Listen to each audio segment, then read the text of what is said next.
समयेन चराचरम्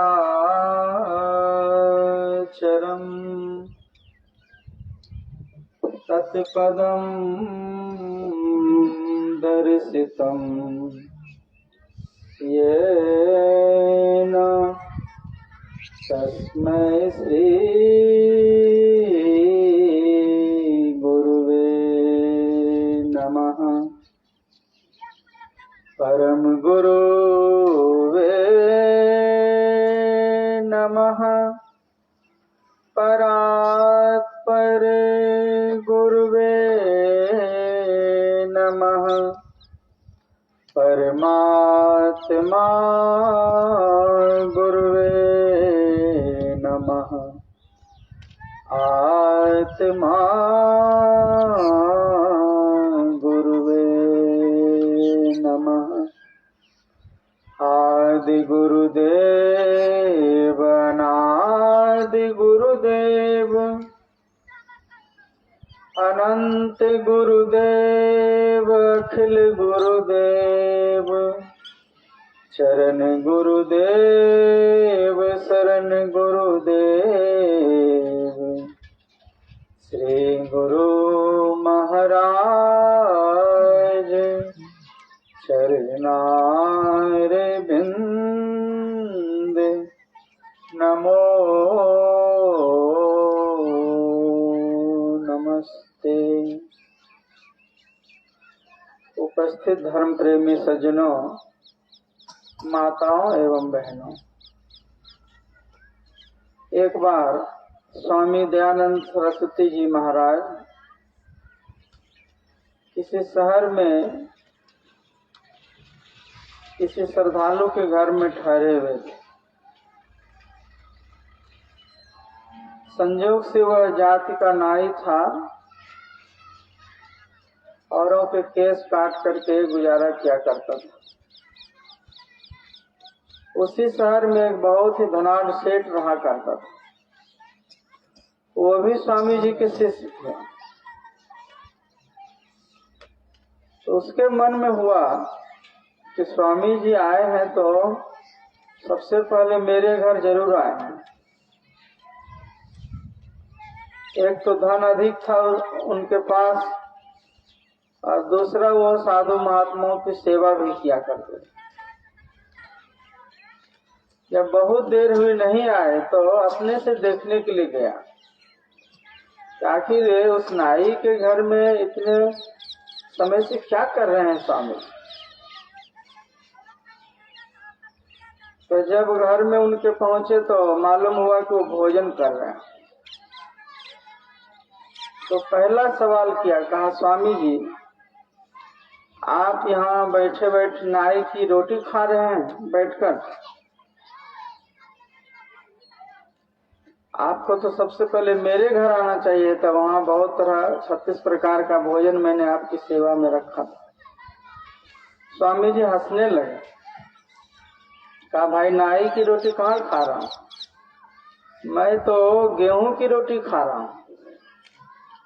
कहने का मतलब क्या है, सर्वसाधारण लोग जो होते हैं, ऊंच नीच, गरीब अमीर,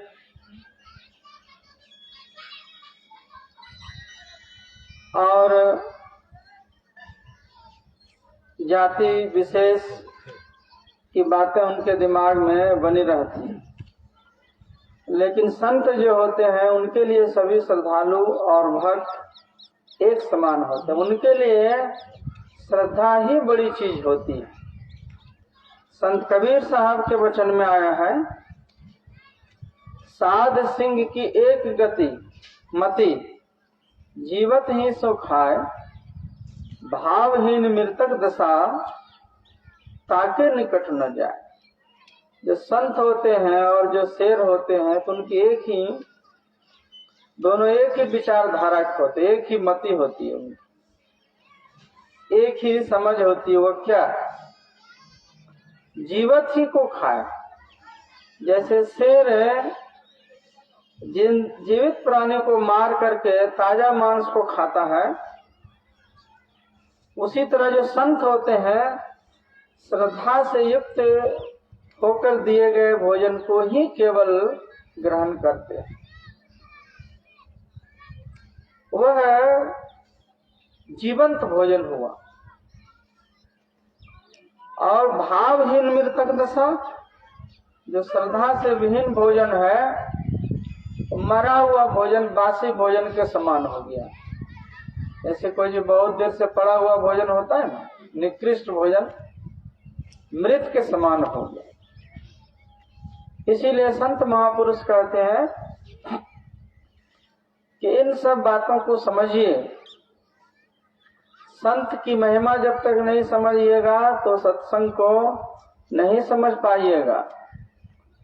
भावहीन मृतक दशा ताके निकट न जाए। बहुत ऐसे संत हुए, तो अगर केवल उनकी दिखाने के लिए सेवा करते हैं और श्रद्धा नहीं है तो वो श्रद्धा अस्वीकार हो जाती। महर्षि संत सेवी परमहंस जी महाराज जब शरीर में थे तो बहुत से श्रद्धालुओं के यहाँ जाया करते थे। बहुत लोग बहुत तरह की चीजों को उनके सामने खाने के लिए परोसा करते थे। एक माई ने दूध को फाड़ कर उसकी पनीर बना करके पूज्य बाबा के सामने में रखा। और जैसे ही रखा तो क्या देखता है कि ऊपर में ही बहुत बड़ा बाल, अच्छा खासा एक बित्ता का बाल ऊपर में ही चमक रहा है। तो हुजूर कहते थे कि लीजिए आप अपना चीज पहले इसको संभालिए।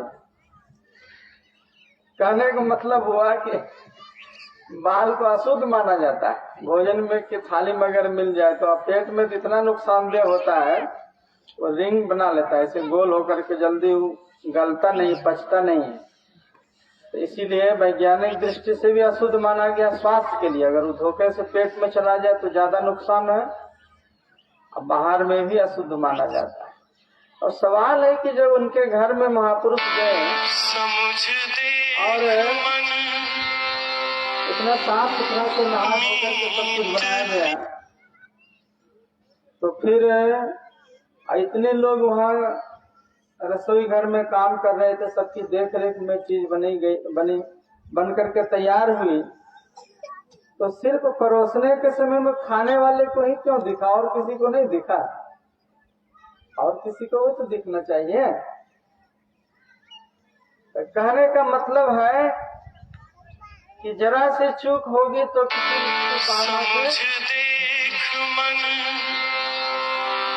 किसी न किसी बहाना से